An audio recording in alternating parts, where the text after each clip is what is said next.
Comment se faire un nom quand on est ghostwriter? C'est tout le paradoxe d'un métier où nous prêtons notre plume. Un métier où nous restons très rarement, voire jamais, sur le devant de la scène. Personnellement, je ne suis pas devenue ghostwriter du jour au lendemain. J'y suis arrivée après des années à apprendre un autre métier, celui de rédactrice web et SEO. Pourquoi? Parce qu'avant d'écrire au nom des autres, je voulais absolument que la qualité de ma plume soit reconnue. J'ai donc commencé sur des plateformes de rédaction. Les missions étaient modestes, la rémunération tout autant.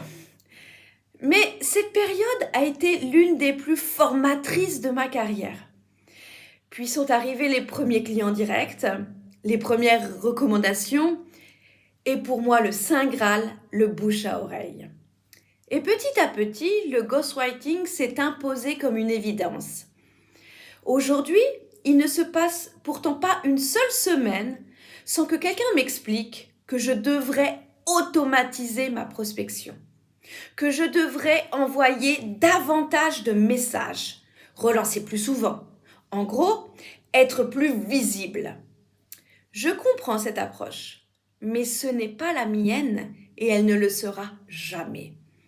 En bonne gauloise que je suis, je résiste encore et toujours à l'envahisseur. Je reste convaincue que notre métier exige une élégance. Je refuse donc de courir après les dirigeants.